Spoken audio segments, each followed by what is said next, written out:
Hello बच्चों। तो कैसे हो आप सब। आशा करता हूँ कि आप सभी लोग अच्छे होंगे और मस्त होंगे, अच्छे तरीके से पढ़ाई आपकी चल रही होगी। तो बच्चों, आप लोग थंबनेल देख करके तो जान ही गए होंगे कि आप लोग इस वीडियो में साइंस पढ़ने वाले हो। तो बच्चों देखिएगा, आपकी बोर्ड परीक्षाएं नज़दीक आ रही हैं। तो आप सभी लोग बहुत अच्छे जोर शोर से पढ़ाई कर रहे होंगे और कुछ बच्चों की पढ़ाई अच्छे तरीके से नहीं हो पा रही होगी, क्योंकि अब एग्जाम के टाइम पे जब एग्जाम होने वाला होता है थोड़ा सा प्रेशर बढ़ जाता है कि लगता है बच्चों को सिलेबस ज़्यादा है और मेरे पास टाइम कम है। तो कोई बात नहीं, आप हमसे जुड़ जाइएगा और मैं आपके लिए लेकर के हाजिर हुआ साइंस की एक बेहतरीन क्लास, जिसमें आपको अच्छे साइंस का अध्ययन कराया जाएगा। आपको यहाँ पर पहले फिजिक्स का अध्ययन कराया जाएगा, मतलब भौतिक विज्ञान का अध्ययन कराया जाएगा। भौतिक विज्ञान का अध्ययन कराया जाएगा।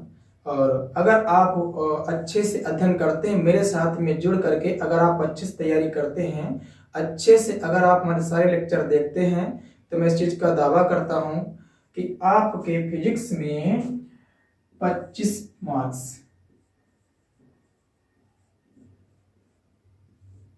25 मार्क्स का ही आपसे फिजिक्स का पूछा जाता है। तो आपके फिजिक्स में 25 मार्क्स आके ही रहेंगे, इसमें कोई डाउट नहीं है। आप 25 में 25 पूरे मार्क ले आओगे अगर आप हमारे साथ जुड़ करके अध्ययन करते हैं।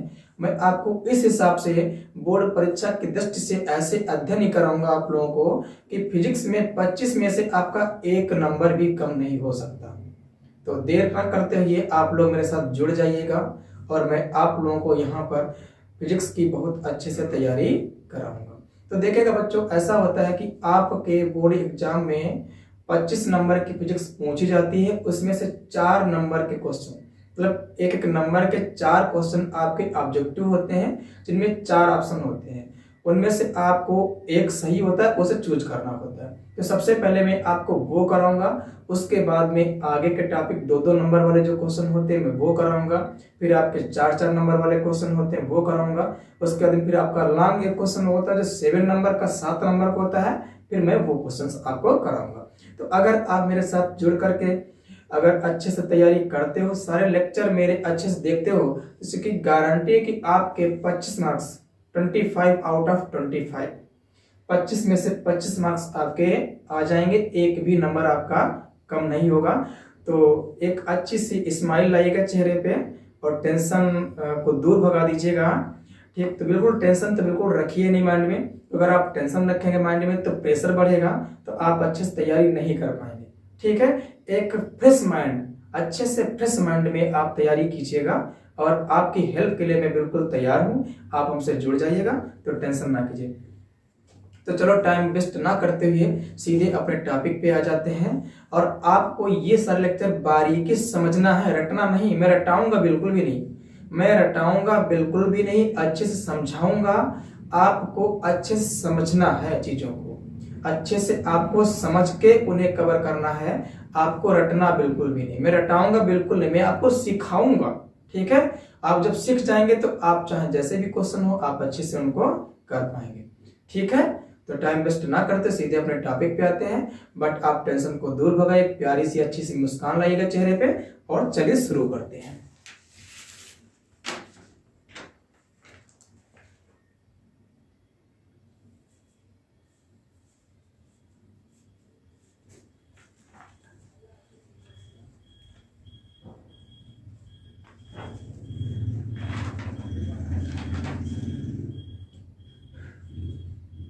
देखो, पहला क्वेश्चन फिजिक्स का है जो आपके सामने स्क्रीन पे दिख रहा होगा कि आपसे पूछा गया है कि 200 वोल्ट 100 वाट बल्ब को यदि 100 वोल्ट पर प्रयोग किया जाए तो बल्ब की शक्ति कितनी होगी।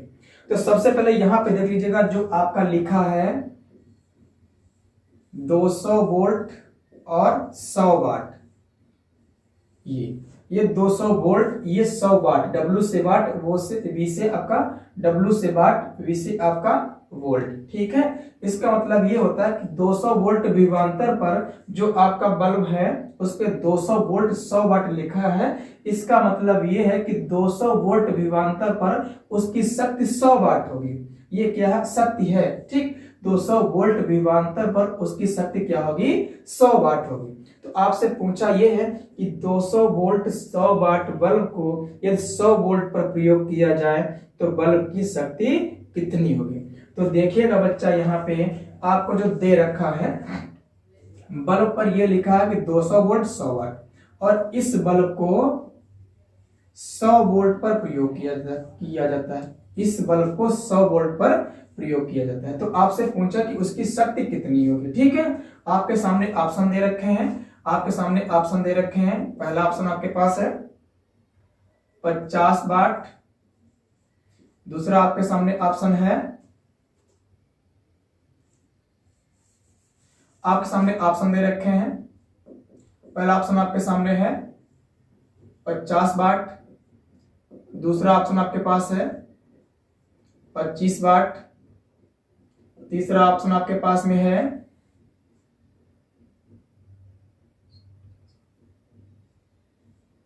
100 वाट, और चौथा है आपके पास 40 वाट। कितना है?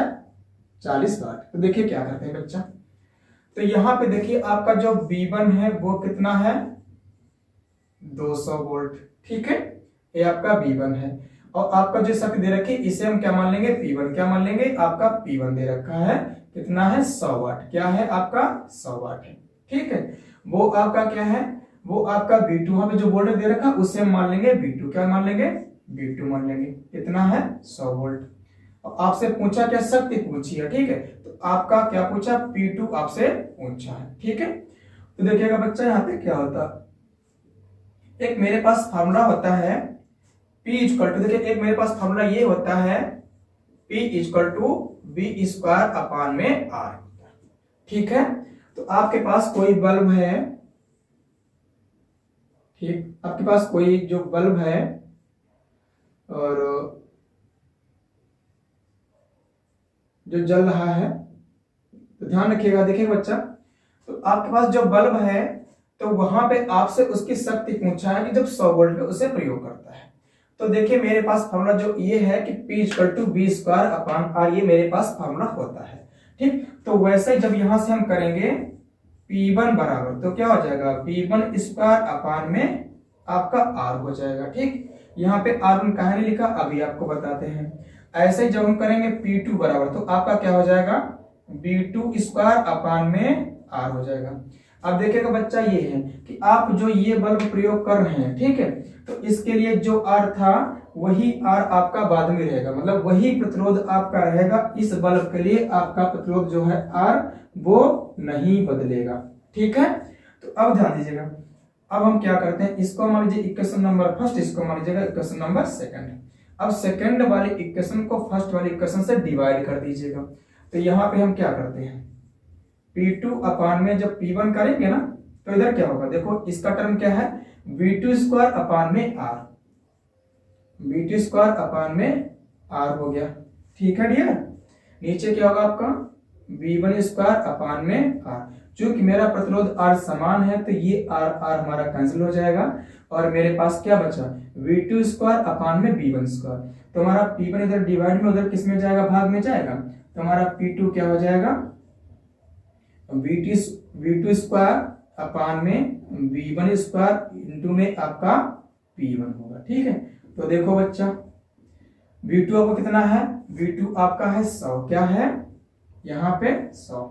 इसका स्क्वायर करेंगे तो 100 गुणे 100 कर लो। ठीक है, चाहे दो बार गुणे में लिख लो, चाहे उसका स्क्वायर करो। तो नीचे क्या है? V1 का स्क्वायर। V1 मेरा कितना है? 200 है। कितना है? 200 है। तो इसको भी लिख लेंगे 200 गुणे 200, और P1 हमारे पास कितना है? 100। कितना है? 100।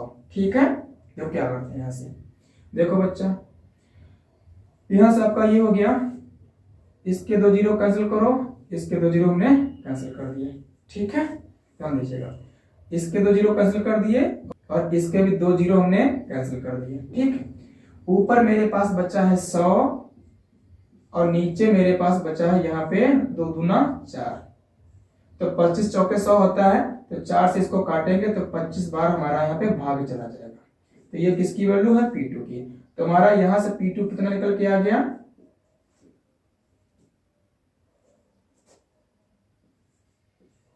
25 वाट। तो हमारे पास सही ऑप्शन कौन सा है? सेकंड वाला ऑप्शन। तो सेकंड वाला ऑप्शन हमारा क्या है, बिल्कुल सही आंसर क्या है, 25 वाट। ठीक है, तो आपने क्वेश्चन समझ लिया कि इस क्वेश्चन को हमने कैसे किया। तो अब बढ़ते हैं अपने अगले क्वेश्चन की ओर। ठीक है, अब देखिएगा आपके पास अगला क्वेश्चन है कि अनंत एवं उत्तल दर्पण के ध्रुव P के बीच रखी वस्तु का प्रतिबिंब कहां और किस प्रकृति का होगा। क्या पूछ रखा आपसे, क्वेश्चन को समझिए कि अनंत एवं उत्तल दर्पण, अनंत एवं उत्तल दर्पण के ध्रुव के बीच रखी वस्तु का प्रतिबिंब कहां और किस प्रकृति का होगा। अब देखिएगा बच्चा यहाँ पे क्या करते हैं, क्वेश्चन नंबर आपका दूसरा है, क्वेश्चन नंबर आपका दूसरा है। ठीक है, तो देखिएगा आप क्या, हम यहाँ पे क्या करते हैं, एक उत्तल दर्पण हम यहाँ इस तरीके से बना देते हैं। देखो ये हमारा क्या है, उत्तल दर्पण, हमने इसे बना दिया। ऐसा तो होता है उत्तल दर्पण, क्यों माय डियर। अरे वो एक गोली दर्पण होता है ना, ये वह गोली दर्पण जिसमें क्या होता है, उसके उभरे हुए तल से परावर्तन होता है। ठीक है, अब क्या करेंगे, ये इसका क्या होता है, दर्पण का ध्रुव यहाँ पे होता है। ठीक है, दर्पण क्या होता है, दर्पण के परावर्तक तल के, ये परावर्तक तल है, तो दर्पण के परावर्तक तल के मध्य बिंदु को हम दर्पण का ध्रुव कहते हैं। और इसे P से जोड़ करते हैं, P से का है क्योंकि हमारा पोल माने की क्या होता है, पोल माने हमारा ध्रुव होता है। ठीक है, से P से। अब उसने बोल रखा कि उत्तल दर्पण के ध्रुव और अनंत, इधर हमारा अनंत, यहाँ पे कोई हमारी वस्तु रखी है तो उसका प्रतिबिंब कहां पे बनेगा। उसको देखिए, आपका जो ये उत्तल दर्पण है तो इसका देखो ऐसे इधर की तरफ ये गोली बनेगा ना, तो इसका सेंटर इधर कहीं पे होगा। ठीक है, सेंटर इसका इधर इसके दर्पण के पीछे होगा। ठीक है, इसके बीच में आपका क्या होगा, फोकस, क्या होगा आपका फोकस होगा। तो अब बच्चा ध्यान रखिएगा, एक बात अच्छे से सुन लीजिएगा कि उत्तल दर्पण में वस्तु आपकी चाहे जहां रखी हो, वस्तु की प्रत्येक स्थिति में, उत्तल दर्पण के सामने वस्तु चाहे जहां पे रखी हो, ठीक है, तो वस्तु की प्रत्येक स्थिति में जो उसकी इमेज बनती है वो इमेज हमेशा दर्पण के ध्रुव और फोकस के बीच में बनती है। कहां पे बनती है, दर्पण के ध्रुव और फोकस के बीच में बनेगी। और कैसी बनेगी, सीधी बनेगी। कैसी बनेगी, सीधी बनेगी। उत्तल दर्पण अगर आपका है तो इमेज आपका जो है, प्रतिबिंब आपका सीधा बनेगा। ठीक है, और कैसा होगा, आभासी। कैसा होगा, आपका आभासी प्रतिबिंब होगा। और कहां पे बनेगा, ध्यान दे, दर्पण का ध्रुव कहां पे होगा, दर्पण का ध्रुव व फोकस के बीच में। कहां पे बनेगा, दर्पण के ध्रुव व फोकस के बीच में बनेगा। ठीक, मतलब आपकी इमेज यहां कहीं पे बनेगी। ठीक है, आपकी इमेज यहां कहीं, आपकी इमेज यहां कहीं पे बनेगी। मतलब आपकी इमेज जो है ध्रुव P और F के बीच में ही रहेगी। तो उत्तल दर्पण के सामने वस्तु चाहे जहां पे रखी हो, उत्तल दर्पण उसका जो प्रतिबिंब कहां पे बनाएगा, दर्पण के ध्रुव और फोकस के बीच में बनाएगा। और ऐसा प्रतिबिंब आपका सीधा होगा और आभासी होगा, क्योंकि सीधे के साथ में हमेशा आप आभासी लगाइएगा। ठीक है, जहां पे प्रतिबिंब आपका सीधा है वो आभासी होगा, क्योंकि जितने भी आभासी प्रतिबिंब होते हैं वो सारे सीधे ही बनते हैं। तो आप लोग समझ गए होंगे ये भी क्वेश्चन। तो इसका ऑप्शन नंबर कौन सा इसमें दे रखा है, इसमें इसका ऑप्शन नंबर दे रखा है पहला ऑप्शन कि दर्पण के पीछे ध्रुव एवं फोकस के बीच में। तो आपका ऑप्शन नंबर जो पहला यहाँ पे क्या है, बिल्कुल राइट आंसर है। ओके, आप लोग समझ गए अगला क्वेश्चन। तो चलते हैं अगले क्वेश्चन की ओर। तो बढ़ते हैं अगले क्वेश्चन की ओर। क्वेश्चन नंबर आपका तीसरा है। ठीक है, इसने आपसे पूछ रखा, देखो इसने आपसे पूछ रखा है कि निर्वात में प्रकाश की चाल 3 × 10⁸ मीटर प्रति सेकंड है, तो कांच जिसका अपवर्तनांक 1.5 है में प्रकाश की चाल होगी। देखो उसने यहाँ पे क्या दे रखा है, यहाँ पे इसने दे रखा कि वायु में प्रकाश की चाल, किसमें दे रखी है, निर्वात में या फिर वायु में प्रकाश की चाल सेम होती है। देखो निर्वात में या फिर वायु में जो प्रकाश की चाल होती है, यहाँ पे इसने दे रखी है हमें निर्वात में प्रकाश की चाल, किसमें, निर्वात में प्रकाश की चाल दे रखी है, निर्वात में दे रखी प्रकाश की चाल दे रखी। तो ये कितनी है, देखो प्रकाश की चाल को हम C से लिखते हैं। ये कितना दे रखा है, 3 × 10⁸ मीटर प्रति सेकंड दे रखा है। ठीक है, हम इतना दे रखा है, ध्यान दीजिए। और कांच का अपवर्तनांक कितना दे रखा है, कांच का अपवर्तनांक कितना दे रखा है आपको,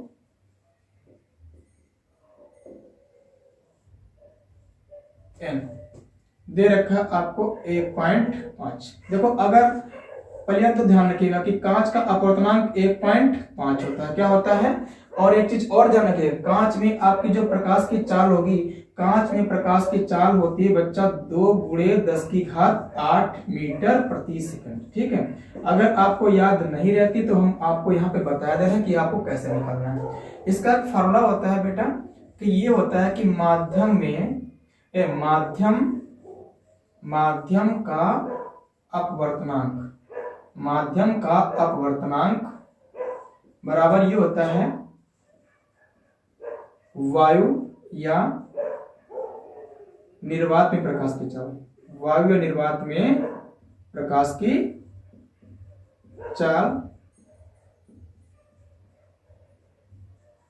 और बटे क्या होगा आपका, जानते हो, माध्यम में प्रकाश की चाल। क्या होगा, माध्यम में प्रकाश की चाल। तो ये फार्मूला आपको ध्यान रखना है, यहां से आप कोई भी क्वेश्चन होगा इस टाइप का तो आप उसे लगा लेंगे। देखिए यहाँ पे माध्यम हमारा क्या है, कांच।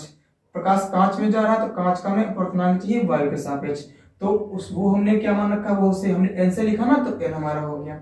ठीक है, अच्छा प्रकाश की चाल को जब वायु और निर्वात में प्रकाश की चाल होती है तो उसे हम लिखते हैं सी से। किसे लिखते हैं, सी से। तो हमारा क्या हो गया, सी। और माध्यम में प्रकाश की चाल को जनरली हम v से डिनोट कर देते हैं। तो एक फॉर्मूला ध्यान रखिएगा शॉर्ट में कि n=c/v, जहां c क्या है, निर्वात अथवा वायु में प्रकाश की चाल, और v क्या है, उस माध्यम प्रकाश की चाल, और n क्या है, उस माध्यम का हमारा अपवर्तनांक है। ठीक है डियर, तो देखिएगा इसी फॉर्मूले से हम यहाँ पे लगाएंगे। अपवर्तनांक हमारा n कितना है, 1.5 है। ऊपर हमारी प्रकाश की चाल कितनी है, 3 × 10⁸ है। नीचे हमारा हमसे पूछा 4, तो v हमारा इधर आ जाएगा। ठीक है, जो v हमारा इधर आएगा तो ऊपर हमारा होगा 3 × 10⁸ बटे हमारा कितना है, 1.5। ठीक है, ये 1.5 है। ठीक है, इसकी जब 2 से मल्टीप्लाई करेंगे मतलब ये तुम्हारा 1.5 हुआ, 1.5 दूना कितना होता है, 3 होता है ना, तो 2 से भाग 2 बार भाग हमारा चला जाएगा।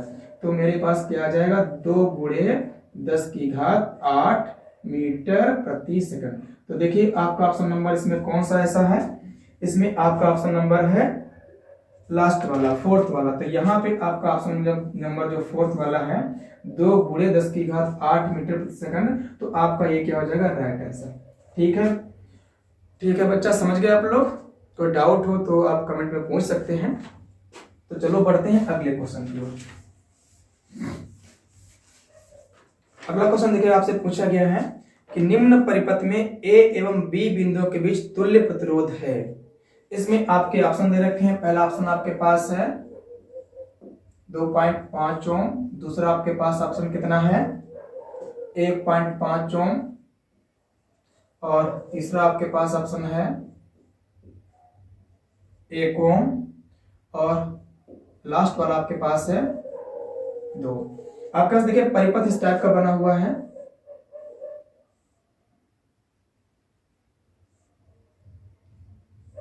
इस टाइप का आपका परिपथ है।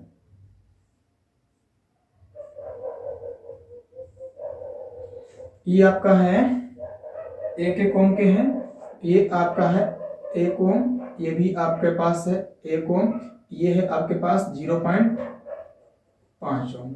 ये पॉइंट आपका ए है, ए पॉइंट आपका क्या है, बी है। तो आपको ए और बी के बीच में तुल्य प्रतिरोध बताना है। ठीक है, तो देखो बच्चा यहाँ पे क्या करेंगे, हमारे जो 1 ओम वाले दोनों प्रतिरोध हैं ये हमें किस क्रम में दिखाई पड़ रहे हैं, ये हमारे समांतर क्रम में जुड़े हैं। किस क्रम में जुड़े हैं, हमारे जुड़े हैं समांतर क्रम में। तो समांतर क्रम में तुल्य प्रतिरोध निकालने का फॉर्मूला हमारे पास क्या होता है, 1/r बराबर 1/r1 प्लस में 1 आपका r2 होता है। ठीक है, होता है ना।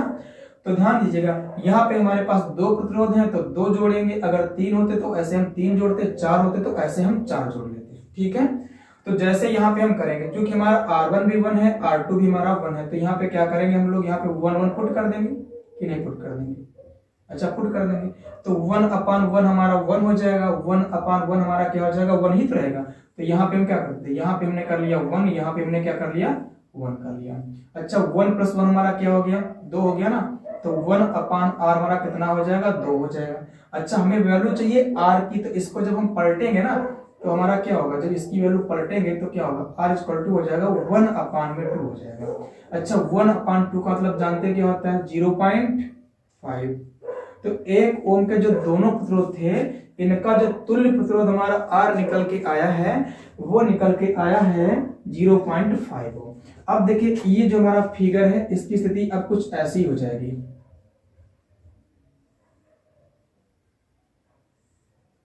ए आपका बी है, ए आपका क्या है, ए पॉइंट है। ये आपका इन दोनों का जो तुल्य निकला, कितना निकला है, 0.5। यहाँ पे आपके पास पहले से था 0.5। अब देखिए ये दोनों प्रतिरोध आपको श्रेणी क्रम में दिखाई पड़ रहे हैं, ठीक है। ये आपके किस क्रम में है, श्रेणी क्रम में है। तो जब इनका तुल्य निकालेंगे, मान लो इनका तुल्य क्या है, आर डैश है, निकालेंगे तो क्या करेंगे, हम ऐसे निकालते हैं आर डैश, तो आपका क्या करेंगे, R1 + R2 कर देंगे, है नहीं, कर देंगे। यहाँ पे देखिए R1 भी हमारा कितना है, 0.5, हमारा ये भी कितना है, 0.5 है। तो इन दोनों जब क्या कर देंगे, 0.5 रखो, तो 0.5 मतलब, तो 0.5 का मतलब होता है आधा, आधा प्लस आधा कितना हो जाएगा, 1 हो जाएगा। तो देखिएगा हमारे डियर, यहाँ से आपका जो आर डैश कितना निकलेगा, 1 ओम, कितना निकल के आ गया, 1 ओम। अब देखिएगा आपके ऑप्शन में से कौन सा ऑप्शन है जिसमें 1 ओम प्रतिरोध आपका आ रहा है। देखिए आपका ऑप्शन नंबर जो 3 है, इसमें आपका 1 ओम प्रतिरोध आ रहा है, तो आपका ऑप्शन नंबर 3 क्या है, बिल्कुल राइट आंसर। तो आप लोग समझ गए होंगे। तो चलो बढ़ते हैं अगले क्वेश्चन की ओर, देखते हैं अगला क्वेश्चन हमारा क्या है। नंबर आपका 5 है। आपसे पूछा है कि अवतल दर्पण द्वारा किसी वस्तु का सीधा व बड़ा प्रतिबिंब बनाने के लिए उसे रखना होगा। इसमें आपके 4 ऑप्शन, देखो क्वेश्चन फिर से समझिएगा, क्वेश्चन आपके सामने दिखाई पड़ रहा होगा स्क्रीन पे। आपसे पूछा गया कि अवतल दर्पण द्वारा किसी वस्तु का सीधा व बड़ा प्रतिबिंब बनाने के लिए उसे रखना होगा, मतलब वस्तु को रखना होगा। कहां पे रखना होगा, इसमें आपके ऑप्शन दे रखे हैं, आपको बताना है। देखिएगा, ध्यान से देखिएगा, हम अवतल दर्पण बनाते हैं। आप ये हमने एक अवतल दर्पण बना लिया, ठीक है, हमने बना लिया। थोड़ा सा इधर बनाते हैं, ऐसे हम इमेज ड्रा करके आपको दिखा देंगे भी, ठीक है, बना लिया यहाँ पे। तो ये आपका क्या है, अवतल दर्पण है। इसमें जो परावर्तन होता है अंदर की ओर दबे हुए तल से होता है, ठीक है। और ये आपका दर्पण क्या होता है, ध्रुव होता है। मतलब दर्पण का जो परावर्तक तल है, उसके मध्य बिंदु को हम लोग दर्पण का ध्रुव कहते हैं, और इस रेखा को हम बोलते हैं मुख्य अक्ष। क्योंकि अगर इसको, जो इसका जो गोली चालक, मतलब जो इसका जो गोली दर्पण है आपका, ये पूरा इस तरीके से होगा, ठीक है। तो इसका सेंटर जो आपका गोला बनेगा कांच का, तो उसका सेंटर इधर कहीं होगा। कहाँ होगा, इधर कहीं होगा। इसको सीधा जरा बनाते हैं, इधर कहीं पे होगा। मान लो आपका यहाँ पे है, ठीक है। तो ये हमारा सेंटर, इसे बोलते हैं वक्रता केंद्र बोलते हैं, ठीक है। अब वक्रता केंद्र और ध्रुव P के बीच में हमारा कहीं पे क्या होगा, फोकस होगा। क्या होगा, फोकस होगा। अब आप लोग जरा इस चीज को समझिएगा। देखिए ये हमारा अवतल दर्पण है, क्या, कौन सा दर्पण है, ये हमारा अवतल दर्पण है। अब एक चीज समझिएगा बहुत अच्छे से, आपका जो अवतल दर्पण है हमेशा ही वास्तविक और उल्टा प्रतिबिंब बनाता है। देखिए हमने बताया, जहां पे वास्तविक आ जाए वहां पे उल्टा लगा लीजिएगा, जहां पे सीधा आ जाए, या मतलब जहां पे आभासी आ जाए वहां पे सीधा लगा दीजिएगा। मतलब जो भी प्रतिबिंब आपके वास्तविक होंगे वो उल्टे प्रतिबिंब, सारे वास्तविक प्रतिबिंब आपके उल्टे प्रतिबिंब होते हैं, और सारे आभासी प्रतिबिंब आपके सीधे प्रतिबिंब होते हैं। तो आपका जो अवतल दर्पण है हमेशा ही बनाता है वास्तविक प्रतिबिंब। तो वास्तविक प्रतिबिंब कैसा होगा, उल्टा होगा। बट लेकिन उसने एक चीज पूछ ली है कि अवतल दर्पण के द्वारा जो प्रतिबिंब बनाना है, पूछ रखा है कि अवतल दर्पण द्वारा किसी वस्तु का सीधा व बड़ा प्रतिबिंब बनाने के लिए उसे रखना हो। ध्यान दीजिएगा। तो अगर हम किसी भी वस्तु को इस फोकस के इधर रखते हैं, ध्यान रखना, अनंत से लगा के फोकस तक अगर कहीं पर भी रखते हैं, तो अवतल दर्पण जो है हमारा उसका प्रतिबिंब बनाएगा, वास्तविक बनाएगा और उल्टा बनाएगा। समझ रहे हैं आपको। अगर आप अनंत से लगा के इस दर्पण के फोकस तक कोई वस्तु कहीं पर भी रखते हैं, तो उस वस्तु का जो भी प्रतिबिंब बनेगा वो कैसा होगा, वास्तविक। कैसा बनेगा, वास्तविक बनेगा। और वास्तविक प्रतिबिंब कैसे होते हैं, उल्टे। कैसे होते हैं, उल्टे होते हैं, ठीक है। अच्छा, इसमें सिर्फ और सिर्फ एक इकलौती कंडीशन ऐसी है कि अगर वस्तु को हम इस फोकस और ध्रुव के बीच में कहीं यहाँ कहीं रख दें, ठीक है, चाहे आप यहाँ पे रखें या यहाँ रखें, यहाँ रखें, यहाँ रखें, मतलब इस फोकस ध्रुव के बीच में कहीं पे अगर वस्तु को सेट करते हैं, तब ये अवतल दर्पण उसका क्या करेगा, तब अवतल दर्पण इस वस्तु का आभासी और सीधा और बहुत बड़ा प्रतिबिंब दर्पण के पीछे बनाएगा। ठीक है, क्या बनाएगा, सीधे बनाएगा। अब देखिए अब इस दर्पण की ये बहुत ही इंपॉर्टेंट कंडीशन है, उसने पूछ लिया है कि अवतल, क्योंकि ऐसा होता है कि ये हमेशा ही बनाता है वास्तविक प्रतिबिंब, सिर्फ एक कंडीशन है जब ये बनाता है आभासी प्रतिबिंब। तो ज्यादातर बच्चों को ये ध्यान रहता है कि अवतल दर्पण हमारा वास्तविक प्रतिबिंब बनाता है, बट आपकी ये सबसे इंपॉर्टेंट कंडीशन है अवतल दर्पण की कि अगर वस्तु को हम फोकस ध्रुव के बीच में सेट कर दें तो ये अवतल दर्पण उसकी इमेज पीछे बनाएगा और सीधी बनाएगा, वस्तु से बड़ी बनाएगा। और हमने आपको बताया है कि जहां पर भी आपका आभासी जुड़ जाए, क्या जुड़ जाए, आभासी, वहां पे आपको सीधा जोड़ देना है। क्या जोड़ देना है, मतलब आभासी के साथ सीधा बट ध्यान रखिएगा और वास्तविक साथ आपको उल्टा ध्यान रखना है। मतलब जो भी प्रतिबिंब आपका वास्तविक होगा वो उल्टा होगा और जो भी प्रतिबिंब आपका आभासी होगा वो सीधा होगा। तो आप लोग समझ गए ना, ठीक है। तो हमारा इसमें कौन सा ऑप्शन सही है, तो इसमें देखिए ऑप्शन नंबर आपका लास्ट वाला क्या रखा कि दर्पण के ध्रुव P और उसके फोकस बिंदु F के बीच में। तो हमने आपको बताया कि दर्पण के ध्रुव P और फोकस के बीच में अगर आप वस्तु को रखते हैं तो ये अवतल दर्पण को उसका आभासी और सीधा प्रतिबिंब बनाएगा। तो आपका ऑप्शन नंबर जो है लास्ट वाला क्या है, बिल्कुल राइट आंसर हो जाएगा। ठीक है, तो बढ़ते हैं अगले क्वेश्चन की ओर।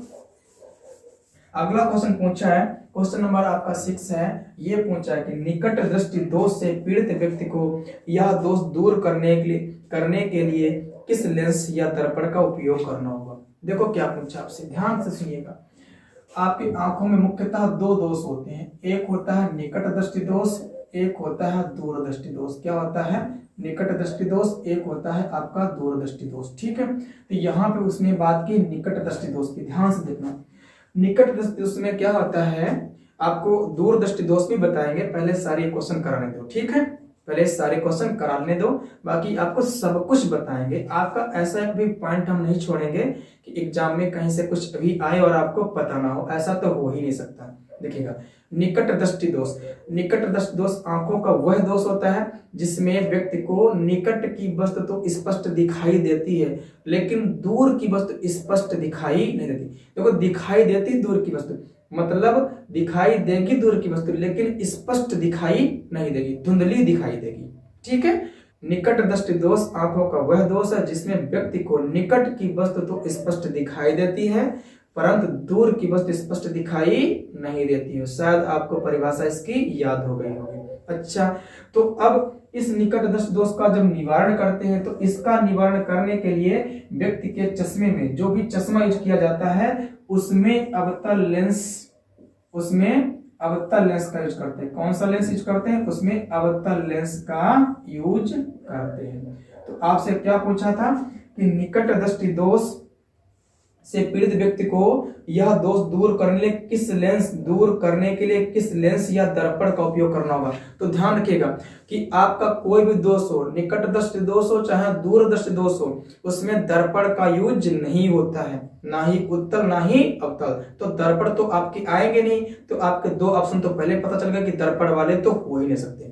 अब उत्तल अवतल की बात बची है, तो आपको ध्यान रखना है कि निकट दृष्टि दोष को दूर करने के लिए हमेशा व्यक्ति के चश्मे में अवतल लेंस का यूज किया जाता है। तो इसमें आपका ऑप्शन नंबर कौन सा है, दूसरा वाला है, अवतल लेंस, बिल्कुल राइट आंसर। समझ गए, आपको अच्छे से पढ़ना है। और एक बात बता दूं आपको, इस सारे क्वेश्चन की जो पीडीएफ फाइल है वो आपको वीडियो के डिस्क्रिप्शन बॉक्स में लिंक के रूप में मिल जाएगी, वहां से आप इसे डाउनलोड भी कर सकते हो, तब भी पढ़ सकते हो, वरना आप यहाँ तो देख ही रहे हो और अच्छे से आपको पढ़ लेना है इनको। ठीक है,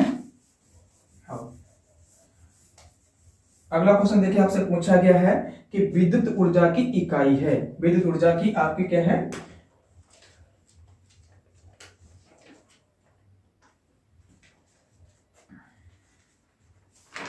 आपसे पूछा है कि विद्युत ऊर्जा की इकाई। क्वेश्चन नंबर आपका 7 है, क्या पूछा आपसे पूछा है विद्युत ऊर्जा की इकाई। ठीक, मतलब इसका मात्रक दो, इसने इकाई पूछी है, क्या पूछी, इकाई। तो अब समझना, बहुत से बच्चे से इकाई मतलब नहीं समझते। इकाई मतलब क्या है? मात्रक। इकाई मतलब क्या है? मात्रक। उसने मतलब विद्युत ऊर्जा का आपसे मात्रक पूछा है। क्या पूछा है आपसे? मात्रक पूछा है। तो देखिएगा, तो आपने एक फार्मूला पढ़ा होगा विद्युत वाले चैप्टर में कि P इक्वल टू क्या होता है? W अपान में T होता है। जहां W क्या होती है? आपकी विद्युत ऊर्जा होती है। क्या होती है? जहां W आपका क्या होता है? ऊर्जा होती है। कि हमने पढ़ा है किसी परिपथ में, किसी वैद्युत परिपथ में व्यय विद्युत ऊर्जा की दर को शक्ति अथवा सामर्थ्य कहते हैं। व्यय विद्युत ऊर्जा की दर को शक्ति अथवा सामर्थ्य कहते हैं। इसे हम P से नोट करते हैं। तो आपका P इक्वल टू W अपान में T होता है। ठीक है, यहाँ P आपकी शक्ति, इसका मतलब क्या होता है? वाट होता है। तो यहां से जब हम करेंगे W इक्वल टू, यहां से हम क्या करेंगे? W इक्वल टू, तो क्या होगा? आपका P इंटू में T होगा। ठीक है, तो P हमारा शक्ति, इसका मतलब क्या होता है? वाट। क्या होता है? इसका मतलब क्या होता है? वाट। अच्छा, आपका ये क्या है? टाइम है। टाइम इसका मतलब क्या होता है? सेकंड। तो क्या हो जाएगा? वाट इंटू सेकंड। तो देखिए आपका ऑप्शन नंबर 4 मिल रहा है आपको। आपका ऑप्शन नंबर जो चौथा है, क्या उसमें आपसे कहा गया है वाट इंटू सेकंड? आपका कोई ऑप्शन है? तो आपका ऑप्शन नंबर 4 वाला बिल्कुल क्या है? बिल्कुल करेक्ट कि वाट इंटू सेकंड आपका होगा। अगला देखिएगा,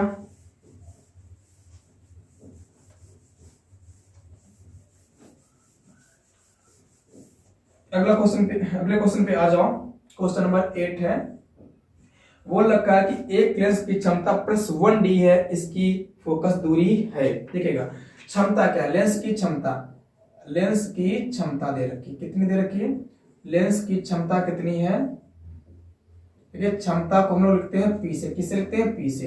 तो P आपका कितना? +1d। देखिए, लेंस की जो क्षमता होगी, चाहे प्लस में हो या माइनस में, तो उसको उसके साइन के साथ, उसको चिन्ह के साथ लिखना पड़ता है। +1d मतलब डायोप्टर, मतलब +1 डायोप्टर है। तो क्या पूछा? उसकी आपसे फोकस दूरी। क्या पूछी? फोकस दूरी को F से लिखते हैं। ठीक है बच्चा, तो फोकस दूरी आपसे पूछी। तो आपके पास एक संबंध होता है कि फोकस दूरी का व्युत्क्रम लेंस की क्षमता के बराबर होता है। तो आपका पावर इक्वल टू क्या होता है? 1 अपान में F होता है। ठीक है, समझे? अच्छा, कहीं कहीं पे आपका ये भी लिखा होगा P इक्वल टू 100 अपान में F। ध्यान रखना, अगर आपकी फोकस दूरी, देखिएगा, अगर आपकी फोकस दूरी सेंटीमीटर में दे रखी है, ठीक, आप कन्वर्ट नहीं करना चाहते तो आप सीधे ये लगा दीजिएगा। अगर आपकी फोकस दूरी मीटर में है तो आपको ये लगा देना है। तो आपको क्या करना, यहाँ पे आपकी क्षमता जो +1 डायोप्टर में है, तो आप ये लगाएंगे P इक्वल टू,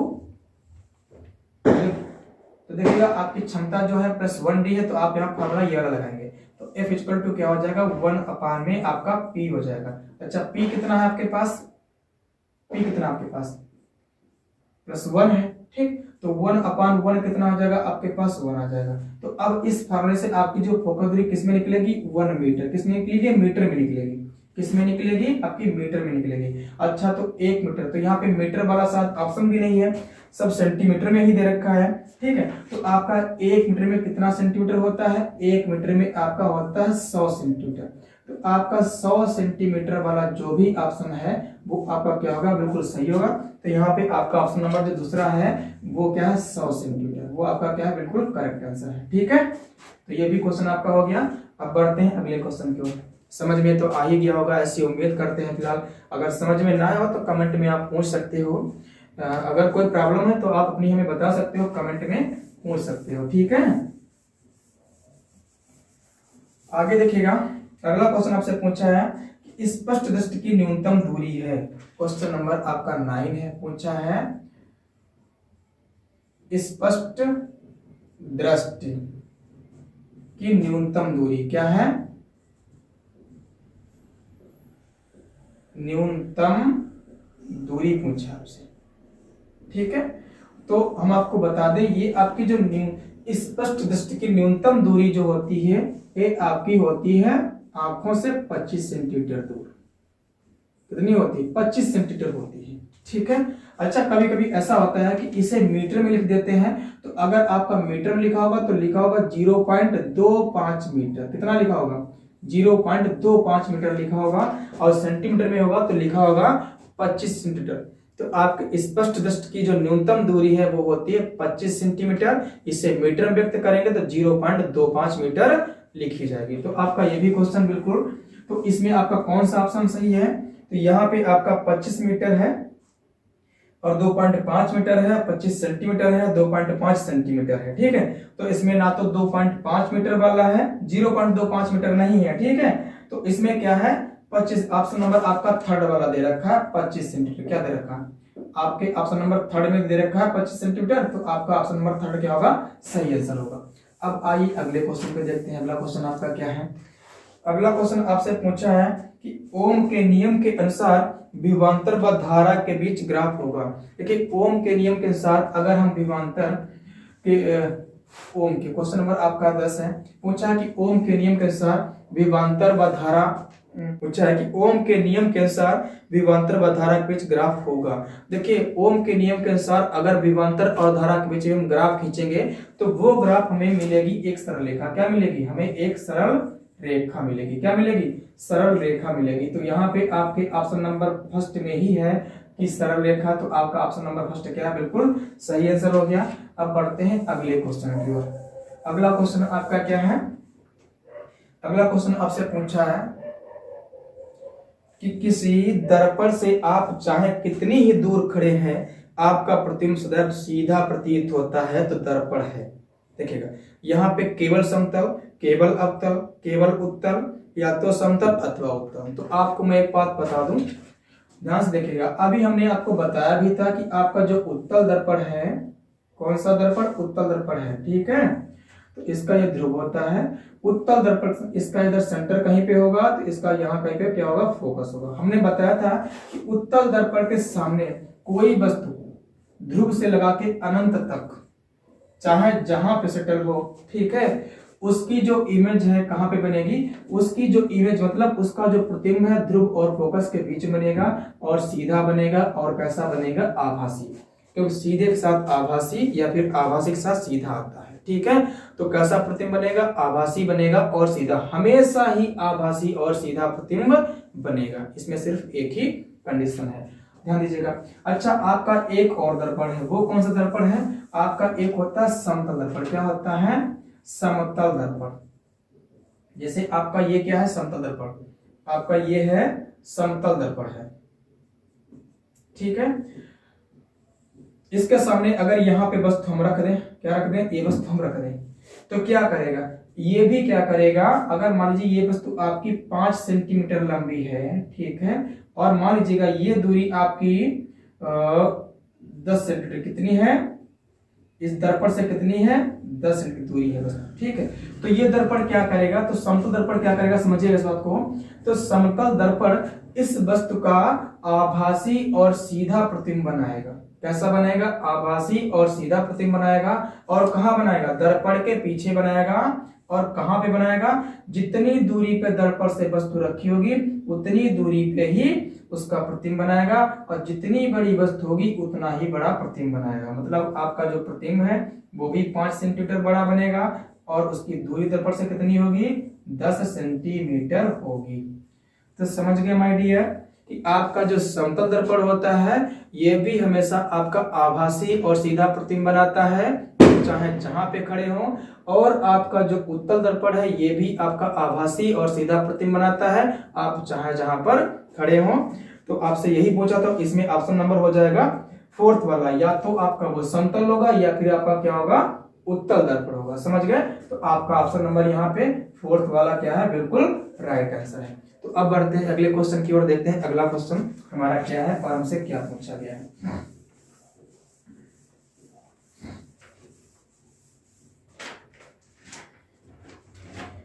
अगला क्वेश्चन आपसे पूछा है, क्वेश्चन नंबर आपका 12 है कि किसी चालक में धारा का प्रवाह होता है। किसी चालक में धारा का प्रवाह हमसे पूछा होता है, तो ध्यान दीजिएगा। किसी चालक में धारा का प्रवाह होता है तो सिर्फ और सिर्फ उसके जिम्मेदार कौन होते हैं? इलेक्ट्रॉन। क्या होते हैं? इलेक्ट्रॉनों की गति के कारण ही हमारे चालक में धारा प्रवाहित होती है। तो इसका ऑप्शन नंबर आपका फर्स्ट हो जाएगा। फर्स्ट ऑप्शन में ही आपके दे रखा है इलेक्ट्रॉन, तो आपका यहाँ पे इलेक्ट्रॉन क्या हो जाएगा? बिल्कुल राइट आंसर हो जाएगा। क्यों? क्योंकि इलेक्ट्रॉन जब गति करते हैं तभी उसमें धारा फ्लो होती है। तो किसी चालक में धारा प्रवाह के लिए इलेक्ट्रॉन ही जिम्मेदार होते हैं। अच्छा, क्वेश्चन अगला आपसे पूछा है कि निम्नलिखित में कौन सा पद विद्युत शक्ति को सही निरूपित करता है। देखिए क्वेश्चन नंबर आपका 13 है। उसने क्या पूछा आपसे, यहाँ पे पूछा है विद्युत शक्ति का आपको सही मतलब संबंध, विद्युत शक्ति को दर्शाने वाला सही संबंध कौन सा है, आपसे ये पूछा है। देखिएगा विद्युत शक्ति को हम P से लिखते हैं, इसे पावर भी कहते हैं। क्या कहते हैं? शक्ति अथवा सामर्थ्य, इसे इंग्लिश में। तो विद्युत शक्ति को P से लिखते हैं, इसे शक्ति अथवा सामर्थ्य भी कहते हैं। ठीक है, सामर्थ्य भी कह देते हैं, तो कोई उससे आपको डाउट नहीं होना चाहिए। अब देखो क्या करते हैं, शक्ति का मात्रक हमारा क्या होता है? P इक्वल टू क्या होता है हमारा? W/T होता है। क्या होता है? W/T होता है। देखो समझो, यहाँ से हम फार्मूले बना रहे हैं कि हमारा कौन सा फॉर्मूला है वो सही निकल के आ जाएगा। अब हमने विभव की परिभाषा से पढ़ा था कि V इक्वल टू क्या होता है? W/Q होता है। जहाँ W हमारा कार्य है, Q हमारा क्या है? जहाँ W हमारा कार्य है, Q हमारा क्या है? चार्ज है। ठीक है, अब ध्यान से देखिएगा, तो हम क्या करते हैं, यहाँ से W की जब वैल्यू निकालेंगे तो Q इधर डिवाइड में हमारे इधर कहाँ चला जाएगा? गुणे में, तो हो जाएगा VQ। क्या हो जाएगा? VQ। तो यहाँ पे हम पुट कर दें तो P इक्वल टू क्या हो जाएगा? VQ/में आपका T। अच्छा, हमने जब विद्युत धारा की परिभाषा पढ़ी थी तो वहां से हमने पढ़ा था कि I इक्वल टू क्या होता है? Q/T होता है। तो अगर हम निकालेंगे Q तो हमारा क्या हो जाएगा? IT हो जाएगा। भाई इधर T तुम्हारा भाग में, इधर इसके गुणा में आ जाएगा, तो Q इक्वल टू क्या हो जाएगा? IT हो जाएगा। तो Q की जगह पे हम IT पुट कर दें, तुम्हारा P इक्वल टू क्या हो जाएगा? VIT/में आपके क्या था? T था। तो T से T बच्चा कैंसिल हो जाएगा, आपके पास क्या बचेगा? VI। क्या बच्चा? आपके पास VI बच्चा। तो इसमें देखिए आपके पास कौन सा सही आंसर है, तो आपके पास देखिए P इक्वल टू VI कहीं पे आपको दे रखा है, आपका ऑप्शन नंबर तीसरा इसमें दे रखा है VI। क्या दे रखा है? VI। देखिए वहां पे कैपिटल लेटर में I लिखा है, तो उससे कोई डाउट नहीं आपको होना चाहिए, चाहे कैपिटल लेटर में I लिखो चाहे स्मॉल लेटर में I लिखो, आपका I टर्म विद्युत धारा को ही यहाँ पे डिनोट करता है। ठीक है, तो आप वहां पे VI लिखा है, तो आपका ये वाला क्या होगा? राइट आंसर हो जाएगा। समझ गए? तो इस फॉर्मूले को हमने कैसे बनाया। ठीक है, इस पे आपके क्वेश्चन दिए आते हैं, आगे आपको हम ऐसे करवाएंगे। अब देखिए आपका अगला क्वेश्चन कौन सा है,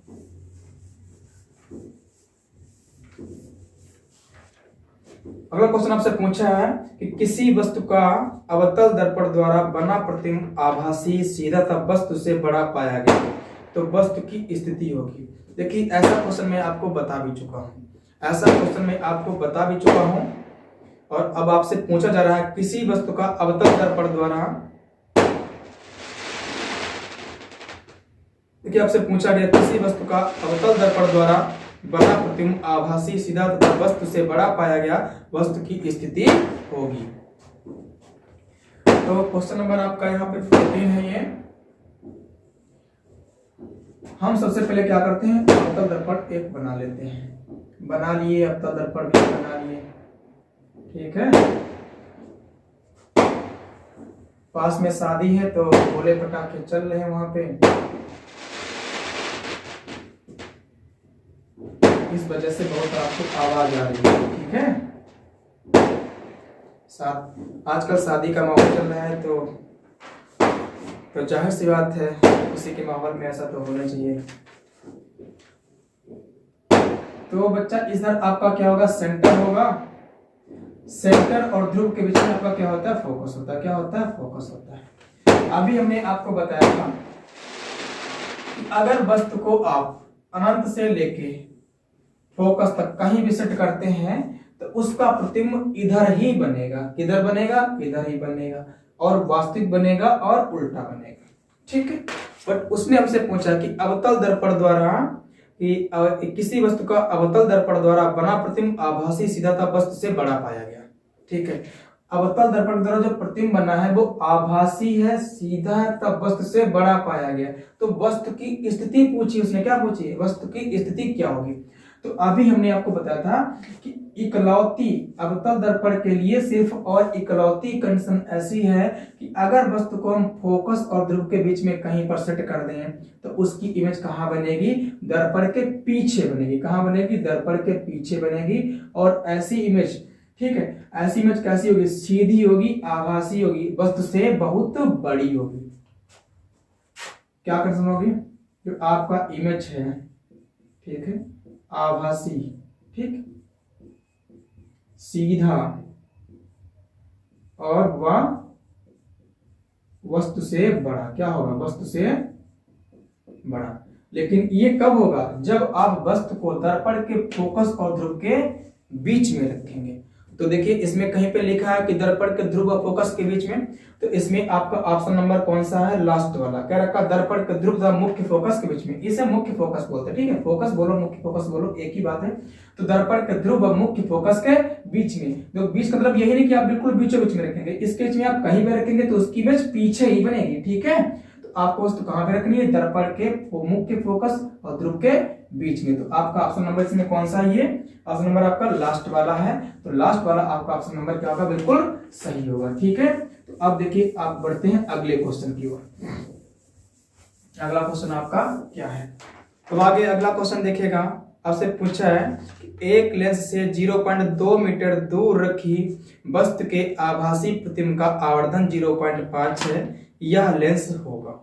देखिएगा आपसे क्वेश्चन नंबर जो 15 है 15 है, ये पूछा है कि एक लेंस से 0.2 मीटर दूर रखी वस्तु, मतलब वस्तु की दूरी कितनी है, 0.2 मीटर कितनी है, तो वस्तु की दूरी को हम लोग लिखते हैं यू से, कैसे लिखते हैं, 0.2 मीटर। अच्छा एक चीज और ध्यान दीजिएगा, वस्तु की दूरी को हमेशा हम लेते हैं निगेटिव, तो इसको साइन के साथ लिख लेते हैं, इसके आगे चिन्ह जो है माइनस का लगा देते हैं, ठीक है। और उसने इसका आवर्धन दे रखा है, क्या दे रखा है, आवर्धन, क्या दे रखा है आपसे, आपको आवर्धन दे रखा है। आवर्धन को लिखते हैं एम से। आवर्धन होता है आपका प्रतिबिंब की लंबाई तथा वस्तु की लंबाई के, प्रतिबिंब की लंबाई तथा वस्तु की लंबाई के अनुपात को रेखीय आवर्धन कहते हैं। अच्छा आवर्धन से मतलब क्या होता है, आवर्धन का अर्थ क्या होता है, आवर्धन हमें ये बताता है कि वस्तु की तुलना में प्रतिबिंब हमारा कितना बड़ा या कितना छोटा बना हुआ है, ठीक। तो उसने यहाँ पे आवर्धन हमें दे रखा है, आवर्धन को m से लिखते हैं, तो आवर्धन उसने हमें दे रखा है यहाँ पे 0.5, ठीक है। अच्छा लेंस के लिए आवर्धन का सूत्र ये होता है कि m equal to v upon u होता है, ठीक है। जबकि दर्पण के लिए ये आपका किसके लिए होता है, लेंस के लिए, किसके लिए होता है, लेंस के लिए। जबकि दर्पण के लिए अगर लिखेंगे तो क्या होगा, m बराबर माइनस में v अपान u होता है। ये किसके लिए होता है, आपका दर्पण के लिए होता है। चाहे उत्तल दर्पण हो या अवतल दर्पण हो, आपका फार्मूला ये रहेगा, यहाँ पे माइनस चिन्ह रहता है।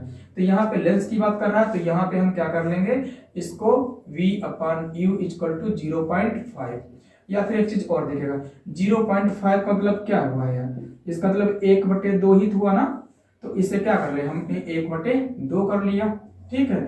अब तिरछी इसकी गुणा कर दीजिएगा, तो यहाँ से आपका क्या हो जाएगा, यहाँ से आपका हो जाएगा 2v बराबर में u हो जाएगा।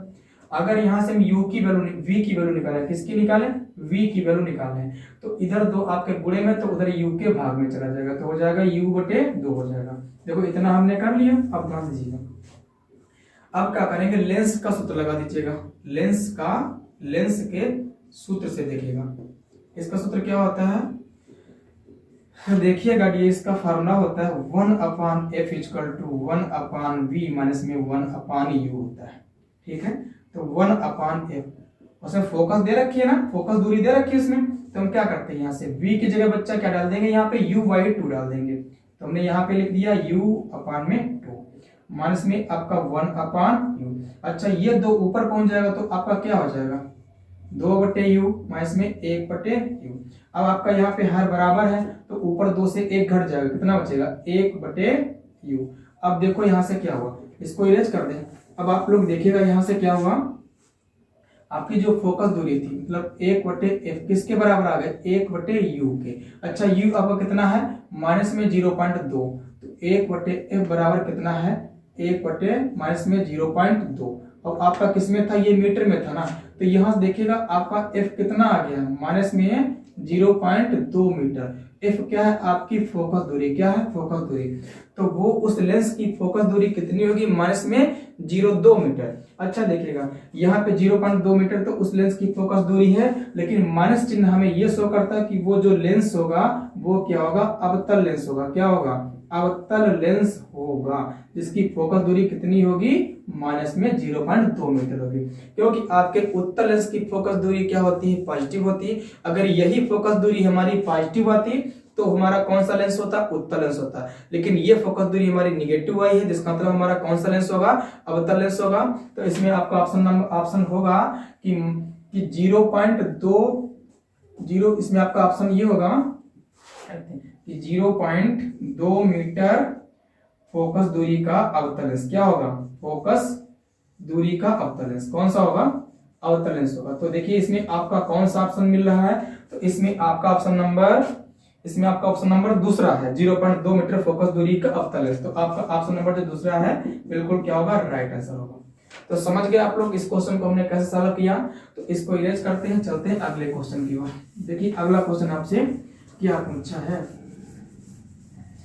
धीरे धीरे सारे क्वेश्चन करा देंगे आप लोगों को, बिल्कुल भी हेडक मत लो, सारे क्वेश्चन आपको करा देंगे। ऐसा कोई क्वेश्चन नहीं होगा जो एग्जाम में आ जाए और आपको पता ना हो, ऐसा हो नहीं सकता। ठीक है, अगला क्वेश्चन देखिए, क्वेश्चन नंबर 16 आपसे क्या पूछा है कि स्वस्थ आंख के लिए दूर बिंदु होता है। तो ध्यान देना है आपको कि स्वस्थ आंख के लिए दूर बिंदु होता है, आपका होता है अनंत पर। कहां पे होता है, स्वस्थ आंख के लिए दूर बिंदु आपका होता है अनंत पर। तो इसमें आपका ऑप्शन नंबर जो चौथा है, लास्ट वाला, बिल्कुल क्या है, सही ऑप्शन। अब आगे देखिएगा, क्वेश्चन नंबर आपका 17 क्या पूछा है।